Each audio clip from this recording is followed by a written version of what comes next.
नमस्कार, मी सुवर्ण जोशी। महाराष्ट्रभरातला कोरोना बाधितांचा आकडा दिवसेंदिवस वाढतोय आणि जसा हा आकडा वाढतोय तशी धोक्याची घंटा अधिकाधिक जवळ येऊन आपल्याला काहीतरी सांगू पाहते आहे। ती हेच सांगतेय की कृपया घरी राहा, सुरक्षित राहा। आपण जर घराबाहेर पडाल तर कोरोना आपल्यापर्यंत पोहोचणार आहे आणि आता फार लाईटली घेऊन चालणार नाही, सावधान होण्याची वेळ आलेली आहे। आणि तेच सांगण्यासाठी मुक्ता पुणतांबेकर पुण्याहून संचालक आहेत मुक्तांगण व्यसनमुक्ती केंद्राच्या, त्या आपल्यासोबत कार्यक्रमामध्ये सहभागी झालेल्या आहेत। अनेक महाराष्ट्रातली अशी लोक आहेत जी व्यसनाधीन आहेत आणि अशा वेळेला जेव्हा आपल्याला घरी राहायचंय, घराबाहेर पडायचं नाहीये, तेव्हा रोगप्रतिकारक क्षमता त्यांची अधिकाधिक कमी होऊ शकते जर त्यांचं व्यसन सुरू राहिलं तर।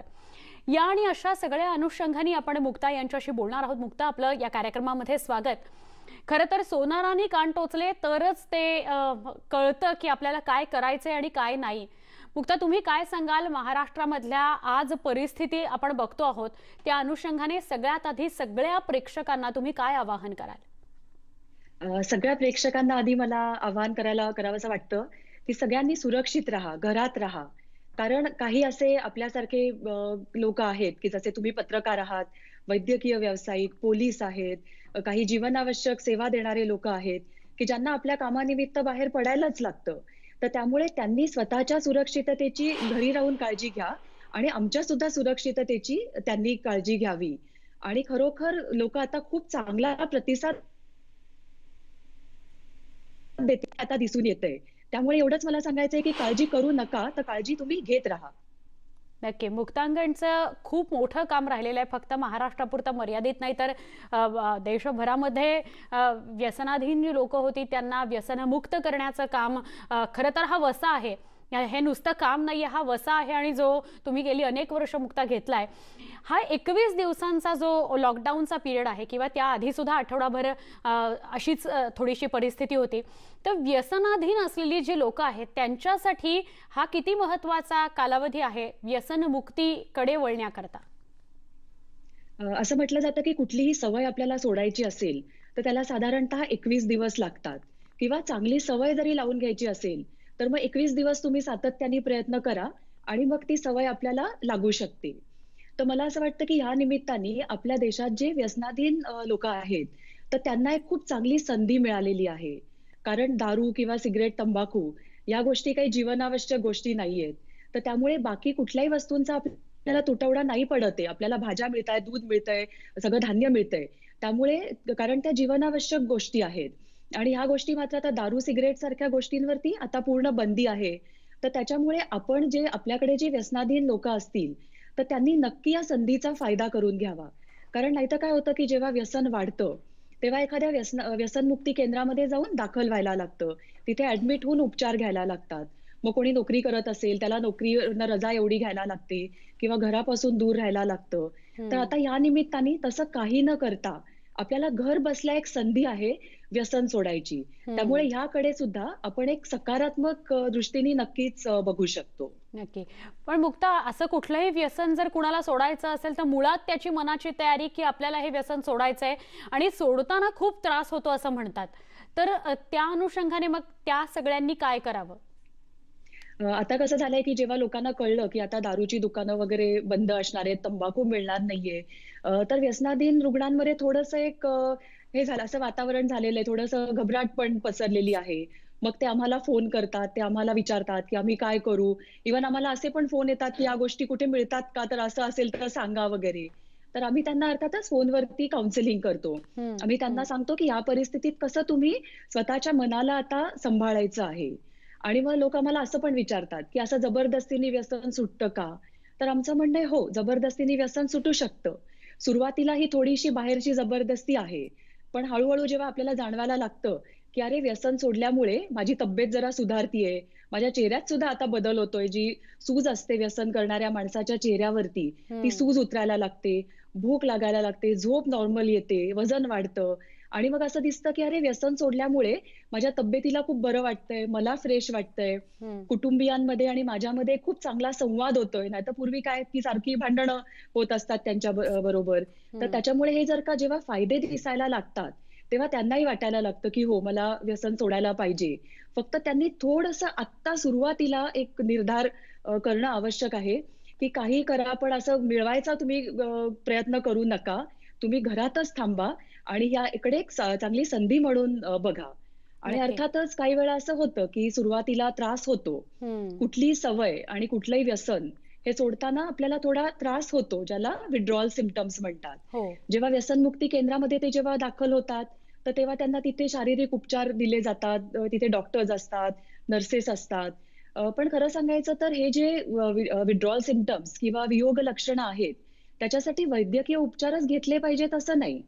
जर का हा माणूस त्याने घरी राहिला, भरपूर पाणी प्या, लिंबू पाणी प्या, ग्लुकॉन डी त्याच्यामध्ये घालून प्या, अगदी एक साधं खा, ताक प्या आणि असं जर का तुम्ही करत राहिलात आणि जेव्हा तुमच्या शरीरातला सगळा तो दारूचा, निकोटीनचा जेव्हा अंश निघून जातो, तेव्हाच आपण त्याला म्हणतो ना, की त्यांचं डिटॉक्सिफिकेशन झालं, निर्विषीकरण झालं आणि मग एकदा का ते सगळं शरीरातलं निघून गेलं, की हं. विथड्रॉवल सिम्प्टम्स सुद्धा कमी होतात. त्यामुळे हं. वैद्यकीय उपचार नाही मिळाले, तरी सुद्धा ते 2-3 दिवसात ह्याच्यातून चांगल्या प्रकारे बाहेर नक्कीच पडू शकतात. हं. पण तल्लफ जी असते त्याचं काय करायचं? म्हणजे कधी-कधी जर एखादी गोष्ट आपल्याला सवयीची आहे आणि ती नाही मिळाली तर घाबरं-घुबरं व्हायला होतं. हे आत्ताच्या आत्ता मिळालं पाहिजे अशी एक भावना आणि मग त्यातून येणारं इरिटेशन या सगळ्याशी कसं डील करायचं? व्यसनाधीन रुग्णांचा हाच एक मुख्य प्रश्न असतो, की हं. खूप वेळा त्यांना व्यसन सोडायची इच्छा असते. त्यांचे घरातले लोकं सांगत असतात, "व्यसन सोडा." डॉक्टर सांगत असतात. त्यांनाही असं वाटत असतं, की व्यसन सोडलं पाहिजे. हं. पण व्यसन कसं सोडायचं हे त्यांना कळत नसतं. आणि कारण त्यांना ही जी तल्लफ असते, इच्छा होत असते व्यसन करायची, त्याचा त्यांना खूप त्रास होत असतो. आणि घरचे लोकं सांगतात ना, की जरा विल पॉवर वाढव. हो. पण आता आपण हे समजून घ्यायला पाहिजे, की व्यसनाचा हा जो आजार आहे, त्याच्यात सगळ्यात आधी काय सोडून जातं, तर आपली विल पॉवर त्या व्यक्तीची सोडून जाते आणि हं. ती परत यायला तसा वेळच लागतो. त्यामुळे ही तल्लफ होणं हे खूप स्वाभाविक आहे. आपण घरातल्या लोकांनी ही तल्लफ थोडीशी समजून घ्यायची आहे. म्हणजे मी तुम्हाला एक छोटं उदाहरण सांगते, की हं. समजा आपल्यातल्या खूप लोकांना बघा, सकाळी उठता क्षणी चहा पिण्याची सवय असते होय. आणि जरा जास्तीच सवय असते हो. आणि अशा व्यक्तीला जर का एखाद्या दिवशी चहा नाही मिळाला, तर त्याची चिड होते, त्याचं डोकं दुखतं, त्याला कामात अजिबात उत्साह वाटत नाही. तर चहाची जी तीव्रता आहे, ती दारू, ड्रग्ज किंवा निकोटीनपेक्षा खूप कमी आहे. त्या मानाने ही खूप जास्ती तीव्र स्वरूपाची व्यसनं आहेत. त्याची हं. जी शारीरिक गुलामगिरी आहे, ती खूप जास्ती आहे. तर हं. आपल्याला चहा मिळाला नाही, तर आपल्याला इतका त्रास होतो. तर व्यसनाधीन रुग्णांना दारू, ड्रग्ज किंवा सिगारेट, तंबाखू नाही मिळाली, तर त्यांनाही त्रास होतो. हे आपण थोडं समजून घ्यायची गरज आहे. हं. मग ही तल्लफ जर का आली, तर त्यांच्यासाठी आपल्याकडे खूप उपाय सांगत असतो. एक तर जेव्हा इच्छा होते व्यसन करायची, तेव्हा काहीतरी पोटभर खाऊन घ्या. व्यसन नेहमी रिकाम्या पोटी केलं जातं. त्या व्यक्तीला जर का डायबिटीज नसेल, तर त्यांनी शक्यतो गोड खावं. कारण दारूबरोबर वगैरे तेलकट, तिखट गोष्टी खाल्ल्या जातात ना, गोड कधी खात नाहीत. खात तर नाही. त्याच्यामुळे गोड खाल्लं तरी ती तल्लफ जाते. बरं. तल्लफ मनात आली, तर आधी ती कोणाला तरी व्यक्त करावी, की घरातल्या लोकांना, जवळच्या मित्राला फोन करून, मुक्तांगणसारख्या हेल्पलाईन सध्या सुरू आहेत. तर त्याच्यामुळे मग फोन करा, बोला, कोणाला तरी सांगा, की हं. आत्ता हं. मला इच्छा होतीये. आपण जेव्हा बोलतो ना, तेव्हा त्या इच्छेची तीव्रता ही आपोआपच कमी कमी होत होते. असते. अरे वाह! हं. आणखीन एक साधा उपाय आहे, की पुढे ढकला. ती इच्छा तुमची कृती अर्ज जी असते ती पोस्टपोन करा, की समजा आत्ता 4:30 वाजलेत ना, आत्ता एखाद्याला खूप वाटतंय, की दारू प्यावी किंवा सिगारेट ओढावी, तर त्यांनी स्वतःला सांगावं, की नाही मी 1 तास आता हे करणार नाहीये. 1 तास कंट्रोल करणार. असं तो हं. जर का पुढे-पुढे ढकलत गेला ना, तर थोड्या वेळातच त्याची ती इच्छा निघून जाते, कमी होते. हं. त्यामुळे हं. असे खूप उपाय आहेत. म्हणजे तल्लफ प्रत्येक वेळेला आली, तर त्याचं ऐकलंच पाहिजे असं काही नाही. आपण या उपायांनी ॲक्चुअली त्या तल्लफ येण्यावरती विजय पण मिळवू शकतो. हो. खरंय. तुम्ही बोलताय तेव्हा हे सतत जाणवतंय, की किती पोटतिडकीने तुम्ही सांगता आहात. कारण हजारो पेशंट्स तुमच्या डोळ्यासमोरनं गेलेले असणार आहेत. आणि एक अजून गोष्ट जाणवते ती अशी, की मनाची तयारी तुमची असायला हवी, की आपल्याला या सगळ्यातून बाहेर पडायचंय. लॉकडाऊनचा हा सगळा पिरियड आहे. जर कुठलं व्यसन कुठल्या व्यक्तीला जडलं असेल, तर त्याने कृपया हा कार्यक्रम तर बघाच. पण असे छोटे-छोटे प्रयोग करून बघा. सकारात्मकता किंवा मन शांत करून या सगळ्याकडे बघा आणि त्याचे प्रयोग करू शकाल का त्याकडे लक्ष द्या. व्यसनाविषयी मुक्त आपण बोलतो तर एक फक्त आपल्या सगळ्या प्रेक्षकांना सांगा, कालपासून न्यूज 18 लोकमत ही बातमी दाखवत आहे, की मद्य विक्री आणि सिगरेट विक्री पूर्णपणे म्हणजे पानटपऱ्या सुद्धा पूर्णपणे बंद केलेल्या आहेत लॉकडाऊनच्या पिरियडमध्ये. आणि जर कोणी चोरून अशा प्रकारची विक्री करत असेल तर त्याचा आधीचा म्हणजे ज्या दिवशी ही सगळी दुकानं बंद केली गेलेली आहेत त्या दिवशीचा साठा आणि ज्या दिवशी लॉकडाऊन संपणार आहे त्या दिवशीचा साठा बघितला जाणार आहे, चेक केला जाणार आहे. आणि जर त्यात तफावत आढळली तर परवाना सुद्धा मद्य विक्रीचा रद्द केला जाणार आहे, तसे आदेश काढले गेलेले आहेत. त्यामुळे या सगळ्याची काळजी घ्या. चोरून कुठूनही कुणीही विक्री करू नका आणि जर कोणी व्यसनाधीन माणूस असेल तर त्याने ते घेण्यासाठी बाहेर पडू नका. मुक्ता, अजून एक महत्त्वाचा प्रश्न तो म्हणजे अशा वेळेला जर एखादा व्यसनाधीन व्यक्ती जेव्हा घरी असतो, आपल्यातलाच कोणीतरी असतो, आपला नातेवाईक असतो, तर त्याला आपण कशी मदत करू शकतो? घरातल्यांनी त्याला कसं समजून घ्यावं आणि या 21 दिवसांचा फायदा होईल, त्याचं व्यसन सुटेल यासाठी कसे प्रयत्न करू शकतो? यामध्ये घरातल्या लोकांची भूमिका ही खूप खूप महत्वाची आहे. अ, आपण असं म्हणतो किंवा जागतिक आरोग्य संघटनेनेच असं सांगितलेलं आहे, की कुठल्याही प्रकारचं व्यसन करणं हा एक आजार आहे. शारीरिक आणि मानसिक ह्या दोन्ही प्रकारचा. त्यामुळे घरातल्या लोकांनी मुख्य हे समजून घ्यावं, की तो एक आजारी माणूस आहे. तो वाईट नाहीये. तो मुद्दामून आपल्याला त्रास द्यायला असं वागत नाहीये. तर त्याला हा व्यसनाचा आजार झालाय. तो पण एक प्रकारचा व्हिक्टिम आहे. आणि जर का त्याने व्यसन केलं नाही, तर त्याला जो त्रास होतोय, त्या त्रासाला घाबरून तो पुन्हा-पुन्हा व्यसन करतोय. त्यामुळे आपण त्याच्याकडे बघायचा दृष्टिकोन बदलण्याची खूप गरज आहे, की तो वाईट नाही, तर एक आजारी आहे. आणि मग असं होणार ना, की आता जेव्हा तो हे व्यसन बंद करतोय, त्याला ते मिळत नाहीये, तर त्याला शारीरिक त्रास तर होतोय. खूप जास्ती त्रास जर का वाटलं, की घरातल्या लोकांना तो होतोय, तर त्यांनी आता सगळी रुग्णालयं सुरू आहेत, सरकारी रुग्णालयांचं सुद्धा काम सुरू आहे.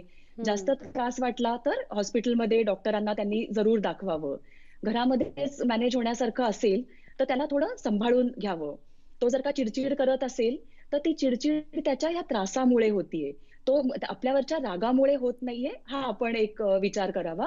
आणि आता तो जे काही बोलतोय, वागतोय, तर तो बोलत नाहीये. तर त्याचे विथड्रॉल्स बोलतायत. त्याच्या मेंदूवरती आता विथड्रॉल्सचा ताबा आहे. हे आपण आता लक्षात घ्यावं. त्यामुळे त्यांनी वाटेल ते जरी बोलला, आपल्यावरती आरोप केले, तरी तेव्हा त्यांनी थोडं शांत राहावं. हे सगळ्यात महत्वाचं. नक्की. त्यावेळेला त्यांनी त्याला धीर द्यावा.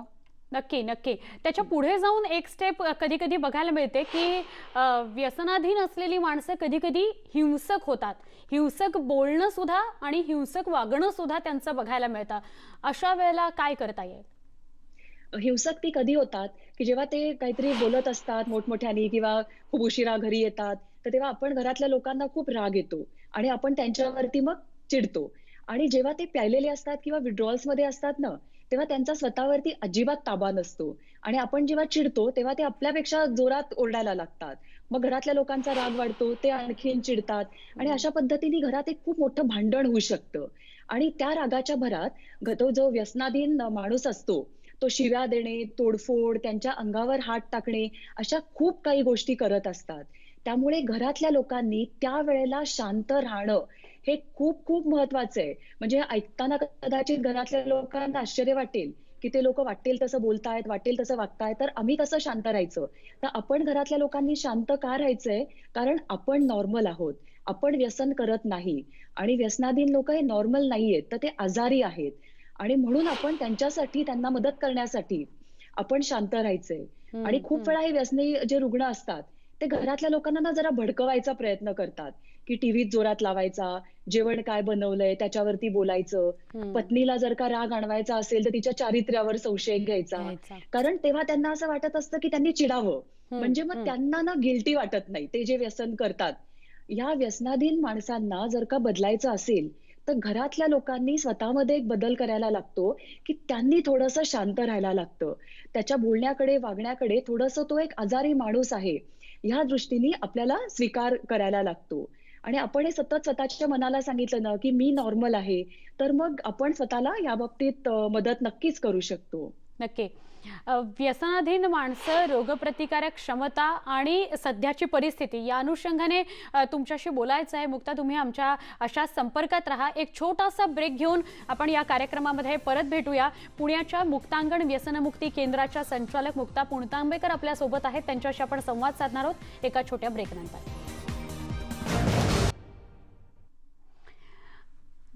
मिळालेलं आयुष्य हे आनंदाने, सुखाने, समाधानाने जगलं पाहिजे. कुठल्याही व्यसनाच्या शिवाय जगलं पाहिजे. तरच तुम्ही तुमच्या आणि आजूबाजूच्या सगळ्यांना खुश ठेवू शकता, सुखी ठेवू शकता, तुम्हीही आनंदी राहू शकता. व्यसन म्हणजे व्यसनातून बाहेर पडण्यासाठी हा खूप चांगला कालावधी आहे. आपण जाणीवपूर्वक पुण्याच्या मुक्तांगण व्यसनमुक्ती केंद्राच्या संचालक मुक्ता पुणतांबेकर यांना आजच्या कार्यक्रमामध्ये आमंत्रित केलंय की त्या अनुषंगाने आपण त्यांच्याशी संवाद साधू शकू. मुक्ता, व्यसन करताना व्यसनाचा रोगप्रतिकारक क्षमतेवर परिणाम होतो असं सातत्याने सांगितलं जातं आणि सध्याच्या काळात रोगप्रतिकारक क्षमताच चांगली असायला हवी आहे. मग या अनुषंगाने तुम्ही कसं मार्गदर्शन कराल? म्हणजे सध्याच्या या परिस्थितीमध्ये आपल्या हातात एकच गोष्ट आहे, की एक तर सुरक्षित राहा आणि सुरक्षित राहण्यासाठी आपली रोगप्रतिकार शक्ती चांगली ठेवा. आणि जेव्हा कुठलंही व्यसन कोणी करत असतं, तेव्हा त्याच्या तब्येतीवरती इतका परिणाम होतो, की त्याची रोगप्रतिकार शक्तीच कमी होते. ते छोट्या-छोट्या इन्फेक्शन्सला, छोट्या-छोट्या आजारांना ते बळी पडतात. त्यामुळे आत्ता जर का आपण सर्व प्रकारच्या व्यसनांपासून दूर राहिलो, तरच आपली रोगप्रतिकार शक्ती ही चांगली राहणार आहे. तर ह्या एकूणच या जो सध्याचा जे घडतं आहे जगामध्ये, तर त्यानिमित्ताने आपण हा नेहमीसाठीच एक स्वतःसाठी धडा घेऊ शकतो, की आता आपण बघितलं, की आपली इकॉनॉमी असेल, नाहीतर आणखीन काही गोष्टी असतील. आता सगळ्यांना हे जाणवतंय, की आपल्या तब्येतीइतकं काहीच महत्वाचं नाहीये आणि त्याच्यामुळे स्वतःच्या चांगल्या तब्येतीसाठी सगळ्यांनीच म्हणजे जे अगदी व्यसनाधीन आहेत असं नाही, तर जे कमी प्रमाणात जे सोशल ड्रिंकर आहेत, कधी-मधी व्यसन करणारे आहेत, त्या सगळ्यांनीच व्यसनांपासून दूर राहावं अशी माझी अपेक्षा आहे. शारीरिक रोगप्रतिकारक क्षमतेविषयी आपण बोललो, पण त्याचबरोबर तितकीच महत्त्वाची असते मानसिक रोगप्रतिकारक क्षमता तुमची कशी आहे. तर असं असं जर असेल की मानसिक प्रतिकारक क्षमता कमी आहे किंवा त्याच्याशी कोप अप करता येत नाहीये, तर आपलं मन आणि शरीर हे दोन्ही खूप एकमेकांवरती अवलंबून असतात आणि मनाचा एकंदरीतच शरीरावरती खूप परिणाम होत असतो. त्यामुळे मानसिक स्वास्थ्य चांगलं असेल, तरच आपलं शारीरिक स्वास्थ्य चांगलं राहणार आहे, हे आपण लक्षात घेतलं पाहिजे. तर आता ह्या परिस्थितीत खास करून मला सांगायला आवडेल, की कसं आपण मानसिक स्वास्थ्य जपू शकतो. काही उपाय तर आपल्याला माहितीच आहेत, की रोज ध्यान करणं, प्राणायाम करणं, व्यायाम करणं. पण त्याचबरोबर सकारात्मक दृष्टिकोन किंवा सकारात्मक विचार करणं, हे आपल्या मानसिक स्वास्थ्यासाठी खूप एक आवश्यक गोष्ट असते. बरेचदा असं असतं, की परिस्थिती आपल्या हातात नसते. आपल्या मनाविरुद्ध खूप गोष्टी घडत असतात आणि मग आपण म्हणतो, की त्या परिस्थितीचा स्वीकार करा. तर कसा स्वीकार करा? तर आपण त्या परिस्थितीच्या बाबतीमध्ये सकारात्मक दृष्टीने बघू शकतो. त्याच्यासाठी आमचा एक मंत्र आम्ही वापरतो. तो मला मंत्र सगळ्यांना सांगायला आवडेल. हा मंत्र म्हणजे तरी बरं. समजा आपल्या मनाविरुद्ध काही गोष्ट घडली आणि आपण काही ती परिस्थिती बदलू शकत नसू, तर आपण लगेच म्हणायचं की तरी बरं आणि त्या परिस्थितीत काय चांगलंय ते शोधायचा प्रयत्न करायचा. म्हणजे सध्याचंच आपण उदाहरण घेऊ, की हे कोरोनाची जी संकट आपल्यावरती ओढवलेलं आहे हो. आणि आपल्याला घरात बसायची वेळ आलेली आहे. तर आपण असं म्हणू शकतो की तरी बरं, आपण सुरक्षित आहोत, आपल्याच घरामध्ये आहोत. तरी बरं हा युद्धामुळे किंवा दंगलीमुळे आलेला कर्फ्यू नाहीये, तर शांततेमध्येच झालेला हा कर्फ्यू आहे. तरी बरं आता जीवनावश्यक वस्तूंची कमतरता नाहीये. असं आपण सगळे कुटुंबियांनी एकत्र बसून तरी बरं असं म्हणून, ह्या परिस्थितीत काय चांगलंय त्याची खरं तर एक यादी करू शकतो. आणि खरंय. मग आपल्या लक्षात येतं, की अरे कितीतरी चांगल्या गोष्टी आहेत. ही काही नक्की. परिस्थिती वाईट तरी नाहीये. बरं आपली माणसं आपल्या सोबत आहेत. त्यामुळे मी हो. या अनुषंगाने तरी बरंच्या अनुषंगाने एक फक्त सगळ्या आपल्या प्रेक्षकांना आवाहन करते, कृपया घरी राहा, सुरक्षित राहा. हे संकट खूप मोठं आहे आणि ते आपल्या जीवावर बेतणार आहे. प्रशासन सज्ज आहे, सरकार सज्ज आहे, सगळ्या यंत्रणा सज्ज आहेत. आता आपली जबाबदारी बनते की आपण घराबाहेर पडू नये. मुक्ता, तुम्हीही हेच सांगताय तरी बरं असं म्हणत? हेच आम्ही सांगतोय, की तरी बरं आपल्या सरकारनी वेळीच पावलं उचललेली आहेत. बाहेरच्या देशामध्ये आपल्यासारखं इतकं पटकन पावलं उचलली गेली नाहीत. त्यामुळे त्या देशांमध्ये आपण बघतोय, की काय झालं. त्यामुळे तरी बरं आपण सगळेजण भारतीय आहोत आणि आपल्याकडे आपण खूप चांगल्या पद्धतीने ह्या समस्येला तोंड देत आहोत. त्यामुळे जेव्हा कधी असं वाटेल ना, वाईट वाटेल, की कुठे अडकलोय आपण, आपल्यावर काय वेळ आलीये, तेव्हा नक्की तरी बरं म्हणा आणि या सगळ्या अगदी. परिस्थितीत काय चांगलंय ते शोधून काढा. हं. पुन्हा एकदा सकारात्मक दृष्टिकोनात तून कसं पाहायचं आलेल्या प्रत्येक धोक्याकडे किंवा आलेल्या प्रत्येक परिस्थितीकडे हे तुम्ही सांगताय. तुम्हाला जे सध्याच्या काळामध्ये म्हणजे लॉकडाऊन सुरू झाल्यापासूनच्या कालावधीमध्ये जे काही फोन येत आहेत, रुग्णांचे असतील किंवा व्यसनाधीन लोकांचे असतील किंवा काउन्सिलिंगसाठीचे कुठलेही फोन, तर त्यांचं काय म्हणणं आहे किंवा काय प्रश्न विचारतायत ते तुम्हाला? आम्हाला वेगवेगळ्या प्रकारचे फोन येतायत, की काही वेळा असं पण मगाशी म्हटलं तसं, की दारू मिळत नाहीये, मग मी काय करू? कुठे कुठे मला दारू मिळू शकते? अशा पण प्रकारचे येतायत. आणि असे सुद्धा येतायत, की आता मला खरंच मी आता घरात आहे. मला घरात राहून व्यसन सोडायचंय, तर मी काय करू? काही वेळा पालकांचे किंवा इतर कुटुंबियांचे येतायत, की आमच्या घरातला हा एक व्यसनाधीन रुग्ण आहे, तर आम्ही त्याला कशी मदत करू? असे वेगवेगळ्या प्रकारचे येतायत. काही लोकं आमच्याशी वाद सुद्धा घालतायत, की खरं तर 2 तास तरी रोज दारूची दुकानं का सुरू ठेवत नाहीये सरकार. तर त्यांना आम्ही खूप चांगल्या प्रकारे समजावून सांगतोय, की का नाही एकतर ठेवत आहेत आणि आपण का ह्याचा सगळ्याचा एक फायदा कसा, उपयोग कसा करून घ्यायचा ह्या परिस्थितीचा. आणि सध्या आम्ही मुद्दामून आमची जी ओ आहे, बाह्य रुग्ण विभाग आहे, तो ह्याच्यासाठी बंद ठेवलाय, की जे आमच्याकडे सध्या दाखल असलेले रुग्ण आहेत त्यांच्या सुरक्षिततेसाठी. हो. बाहेरून हं. काही संसर्ग आत येऊ नये म्हणून. पण आमचं कसं आहे, की आम्ही हे सोशल मीडियाच्या द्वारा फोनवरती सुद्धा आम्ही आमचं काउन्सिलिंग करू शकतो. हं, त्यामुळे हं, आम्ही हं. लोकांना सांगतो, की करा. कुठल्याही अडचणीला, कुठल्याही वेळेला तुम्ही आम्हाला फोन करा आणि आमची तुम्ही मदत घ्या. नक्की. पण मुक्ता आत्ता जे केंद्रामध्ये सगळे रुग्ण असतील किंवा ज्यांच्यावर उपचार सुरू आहेत अशी सगळीच मंडळी असतील, तर त्यांच्यामध्ये आपण आत्ता सोशल डिस्टन्सिंग असेल किंवा कोरोनासाठीचे नियम पाळणं, या सगळ्या अनुषंगाने काय तुम्ही पावलं उचलली आहेत? आम्हाला खूपच काळजी घ्यायला लागते त्याच्यासाठी. एकतर हे ॲडमिट झाले तेव्हा हे सगळं सुरू व्हायचं होतं. लॉकडाऊनच्या आधीचे आहेत. पण तरीही त्यांची लगेचच तपासणी केली गेली. मास्क वापरणे, सॅनिटायझरचा वापर, सतत आमच्याकडे फ्युमिगेशन केलं जातंय. बाहेरून कोणालाही आत येऊ दिलं जात नाहीये. दूध वगैरे ज्या गोष्टी येतात त्यासुद्धा गेटच्या पूर्ण बाहेर स्वच्छ करून त्या आत घेतल्या जातायत. बरं. अशी खूप वेगवेगळ्या प्रकारची सतत आम्हाला अगदी आपण म्हणतो ना डोळ्यात तेल घालून आम्ही काळजी त्यांच्या सुरक्षिततेसाठी घेतोय. हं. मुक्ता अदरवाईज जेव्हा मद्य विक्री सुरू असते किंवा सिगारेटची विक्री सुरू असते, गुटखाही बॅन जरी असला तरी चुपचाप मिळतोच आहे सगळ्या ठिकाणी, म्हणजे लॉकडाऊनच्या पिरियड व्यतिरिक्त. तर अवेलेबिलिटी आहे म्हणून इझी अवेलेबिलिटी आहे म्हणून व्यसन जास्त वाढतंय असं वाटतं आपल्याला? हो, जे ह्या विषयातले तज्ञ आहेत, मला त्यांचं मुख्य त्याच्यात नाव घ्यावंसं वाटतं, की डॉक्टर अभय बंग. अशा लोकांचं हेच म्हणणं आहे, की व्यसन कशामुळे वाढतं व्यसनाधीनता, की उपलब्धता, ईझी अवेलेबिलिटी ती जर का कमी झाली, तर व्यसनाधीनतेचं प्रमाणच कमी होईल. त्यामुळे त्यांच्यासारखे जे तज्ञ आहेत, त्यांचं तर म्हणणं आहे, की अल्कोहोल किंवा दारूला बंदीच घाला आणि बाकी अर्थातच या सगळ्या गोष्टींना. आता आपण बघतो गडचिरोली, चंद्रपूर, वर्धा अशा ठिकाणी जिथे दारूबंदी आहे, तिथे व्यसनाधीन रुग्णांचं प्रमाण खूप कमी आहे. हं.